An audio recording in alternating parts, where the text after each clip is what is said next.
आज हमारे साथ शुभम वर्मा है, जिन्होंने जून 2022 में स्ट्रैटेजिक फाइनेंशियल मैनेजमेंट एसएफएम में हाईएस्ट मार्क्स उन्होंने लाए हैं, जिसके लिए इंस्टीट्यूट ने इन्हें सम्मानित भी किया है। इंस्टीट्यूट ने नानक चंद आहूजा मेमोरियल प्राइज से इनको सम्मानित किया था। इंस्टीट्यूट ने बुला के इनको अभी दिए थे। इनके साथ एक मेडल भी दिए हैं इनको, जिसमें शुभम वर्मा का नेम है और हाईएस्ट मार्क्स इन्होंने एसएफएम में लाया है। बहुत खुशी मिलती है जब कोई एक स्टूडेंट इतना आगे जाते हैं, इतने सम्मानित किए जाते हैं इंस्टीट्यूट के थ्रू, तो बहुत ही खुशी मिलती है।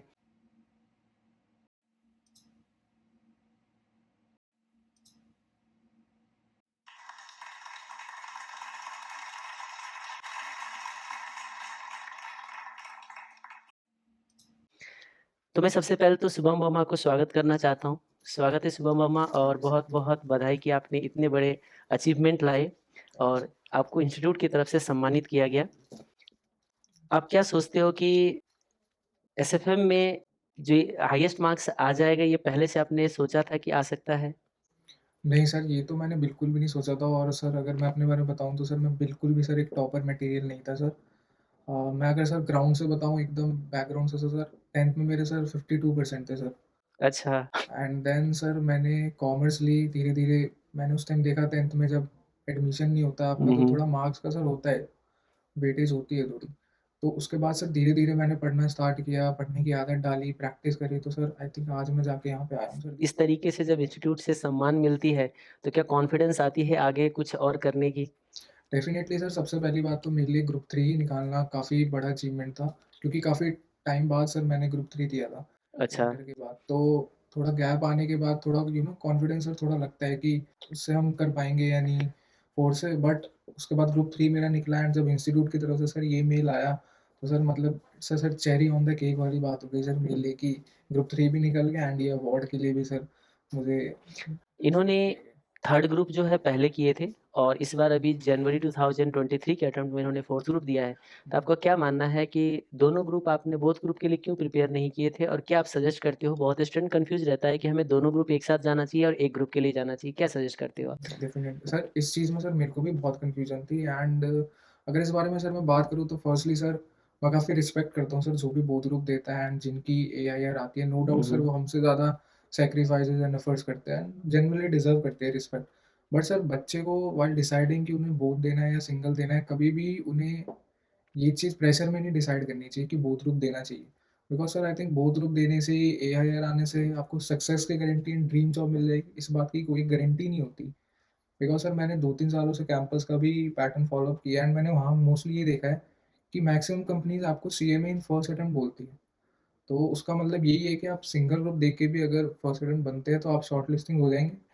उसका कोई इश्यू नहीं है सर एंड आप ये कहना चाह रहे हो कि एक बार थर्ड ग्रुप कर लो, एक बार फोर्थ ग्रुप कर लो, लेकिन दोनों फर्स्ट अटेम्प्ट हो तो फर्स्ट अटेम्प्ट शॉर्ट लिस्टिंग के टाइम में जो एम्प्लॉयर है वो ये अज़्यूम करके चलते हैं कि आपका फर्स्ट अटेम्प्ट ही हुआ, ये कहना चाह रहे येस सर। हैं? अच्छा, एंड शॉर्ट ओके। लिस्टिंग होने के बाद तो सर दोनों का ही टेस्ट होगा, चाहे आप बोथ ग्रुप दिया हो, चाहे सिंगल ग्रुप दिया मेन तो कैंपस में शॉर्ट लिस्टिंग की ही इशू है। अगर एक बार शॉर्ट लिस्टिंग हो गई, तो जब आप सामने प्रेज़ेंट होते हो उनके, जब आपका इंटरव्यू लिया जाता है, तो उनको पता चल जाता है कि आपके कितने नॉलेज है, और उसके बाद जो आपको अपॉइंट करेंगे, नहीं करेंगे, वो आपके नॉलेज पे डिपेंड करता है। एंड सर बोथ ग्रुप के लिए अगर कोई देना चाहता है तो नो डाउट सर वो बेस्ट ऑप्शन है। काफ़ी रिवॉर्ड्स है सर उसके, सेट ऑफ का बेनिफिट, एआईआर आने के चांस। बट इंडिविजुअल को सर ये एनालाइज़ करना पड़ेगा अपने रिगार्डिंग कि उसका सबसे बड़ी बात टोटल टाइम 8 सब्जेक्ट में डिवाइड होगा। हुँ, हुँ। तो उसे एक ये चीज़ एनालाइज़ करनी पड़ेगी कम टाइम में अगर वो सब्जेक्ट पे ग्रिप बना पा रहा है, उसे कॉन्फिडेंस आ रहा है, तो डेफ़िनिटली सर उसे बोथ ग्रुप के लिए जाना चाहिए। अच्छा, तो एसएफएम में आपने स्टूडेंट को गाइड करिए कि किस तरीके से पढ़ा आपने, रिवीजन कितने बार किए, रिवीजन क्या आपने नोट्स अपना बनाया था या रिवीजन वीडियोज़ देखे थे? और जो आपने क्लास में नोट्स जो बनाए थे, हैंड रिटन नोट्स, इन सब का क्या कंट्रीब्यूशन रहा? किस तरीके से आपने प्रिपेयर किया? एक बार गाइड करेंगे स्टूडेंट को? ठीक है सर, फर्स्टली तो मैं बताना चाहूँगा कि मैंने एसएफएम में ओवरऑल एग्ज़ाम से पहले तक सर 4 रिवीज़न करी थी।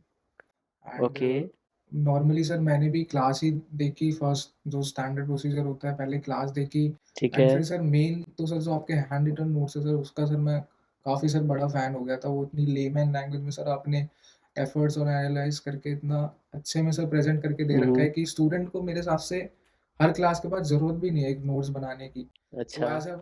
मैं सर एसएफएम जब कर रहा था, मैं ट्रेनिंग के साथ अपनी कर रहा था, तो उसका मुझे सर बहुत फ़ायदा मिला एंड नॉर्मली सर मैंने फर्स्ट रिवीजन जब किया था तो थोड़ा टाइम लगा था एक-एक चैप्टर उठा के करने में। फिर सेकंड रिवीजन की तो ऑब्वियसली सर उसमें थोड़ा कम टाइम लगा। बट सर सेकंड रिवीजन के बाद मैंने एक चीज़ देखी थी कि कब जब भी मेरे फ्रेंड्स मेरे से क्वेश्चन शेयर करते थे, तो उसमें एक मुझे इश्यू आ रहा था कि बार-बार मुझे कॉपी खोल के देखना ही पड़ता था। ओके। तो उस चीज़ से सर मैंने एक ये चीज़ डेवलप करी थी उस टाइम पे कि मैंने सर आपके हैंड रिटन नोट्स में से ही अपनी लैंग्वेज में और उसको भी शॉर्ट करके बना लिया था ताकि मुझे एग्ज़ाम टाइम में काफ़ी अच्छे से मैं जल्दी कवर प कर पाऊँ।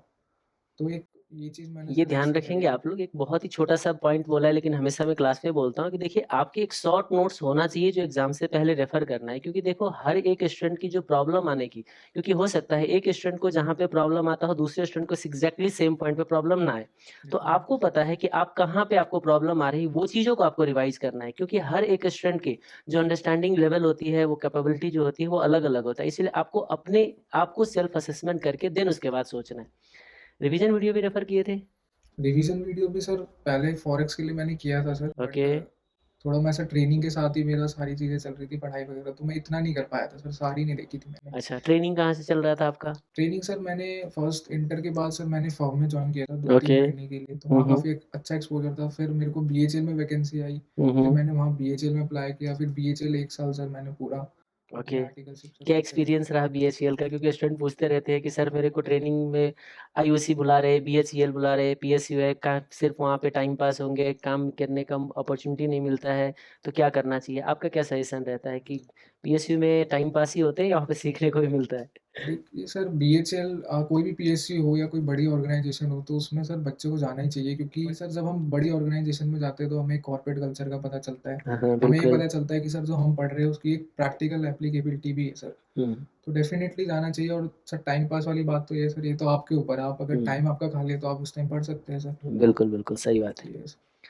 तो सीएमए स्टूडेंट के मोस्टली क्वेरी ये रहता है कि सर आप सीएमए के क्वेश्चंस कवर कराते हो ना? लोगों के जैसे ऐसा तो नहीं है कि सीए पे फोकस कराते हो? आपका कैसा फ़ील रहा जब मेरे क्लास आप ले रहे थे तो? नहीं सर ऐसा बिल्कुल नहीं है कि मैंने भी नॉर्मली सर आपकी स्टार्टिंग यही किया था कि एक-एक वीडियो क्लास देखी एंड उसे कवर किया एंड उसके बाद सर मैंने सीएमए का स्टडी मटेरियल भी खोला था। तो मैं उसमें से क्वेश्चन पढ़ रहा था सर ऑलमोस्ट सर सारी चीज़ें कवर हो जाती थी बट सर सॉल्यूशन सर मैं क्या बोलूँ सर पता नहीं एक बार मैंने देख लिया था कैपिटल बजटिंग का सॉल्यूशन तो सर मैं अपना ही कांसेप्ट सर भूल गया था। स्टडी मैट की बात कर सर रहे हैं? बिल्कुल सर स्टडी अच्छा। मटेरियल बस उसके बाद सर मैंने हिम्मत ही नहीं करी दोबारा देखने की बट हाँ, मैं क्वेश्चन देख लेता था, आप लोग भी देखेंगे तो ऑलमोस्ट सारा सर सॉल्व हो जाता है। ओके। इंस्टीट्यूट का जो सॉल्यूशन होते हैं, बहुत बार होते हैं वो डिफरेंट डिफरेंट क्वेश्चन में डिफरेंट डिफरेंट अप्रोच यूज़ कर हुँ, लेते हैं, जो कि एक पॉसिबल नहीं है कि स्टूडेंट के लिए उनके जैसे ही प्रोसेस को याद रख पाना।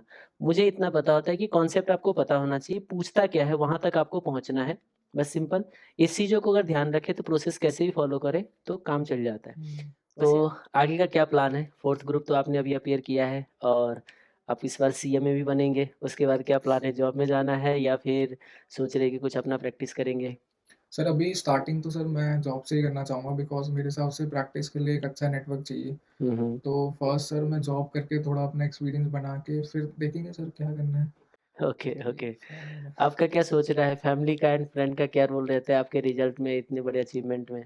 डेफ़िनिटली सर उनका बहुत बड़ा रोल होता है और मैं तो ये बोलना चाहूँगा कि एक बच्चा जो सीएमए कर रहा है सर उसके साथ-साथ उसकी उसकी फैमिली के भी एग्ज़ाम चल रहे होते हैं। उनकी फैमिली की भी एक कि उनका भी टेस्ट होता है ये, कि वो कितना सपोर्ट कर पा रहे हैं या नहीं। एंड सर मैं अपने बारे में बताऊँ तो सर एग्ज़ाम्स में ही गए मतलब एमकॉम के एग्ज़ाम, फिर तुरंत ग्रुप 3 फिर ग्रुप 4 तो कई फेजेज़ सर ऐसे आते थे जब सर आप पढ़ते-पढ़ते थोड़ा लो फ़ील कर रहे हैं, तो उस टाइम सर फैमिली फ्रेंड्स ही सपोर्ट करते थे। तो थैंक यू सबको जिन्होंने भी सपोर्ट किया।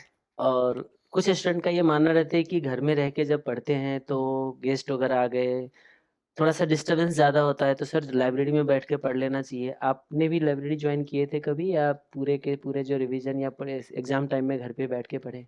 सर जब मैं वीडियो क्लास मैंने भी स्टार्ट करी थी, तो मैं एक चीज़ देखता था कि वीडियो क्लास के लिए आपको डिसिप्लिन बहुत होना हुँ, ज़रूरी है। हुँ, तो बिल्कुल। घर में सर इतना कम्फ़र्ट और मेरे हिसाब से डिस्ट्रैक्शन भी ज़्यादा ही होती है, हुँ, तो हुँ। मैं भी उतने अच्छे से सर वीडियो क्लास अपने टाइम पे पूरी नहीं कर पा रहा था। तो हुँ, मैंने भी सर वीडियो क्लास देखने के लिए लाइब्रेरी जॉइन करी थी, बट एक चीज़ है कि सर जब आपके एग्ज़ाम डेज़ चल रहे होंगे, तब तो सर आप लाइब्रेरी जा नहीं सकते। बिल्कुल सही बात है। तो मैं ये बोलूँगा कि एटलीस्ट 1 मंथ पहले आप घर पे ही पढ़ें सेल्फ अपने आप को एग्ज़ाम एनवायरनमेंट में लेके आएँ एंड अगर आपको डिस्ट्रैक्शन होती है तो मैं तो सर व्हाइट नॉइज़ लगा लेता था कान में एंड फिर कोई आए, कोई गिर जाए, पता ही नहीं चलता था जब तक कोई हिलाए ना मुझे।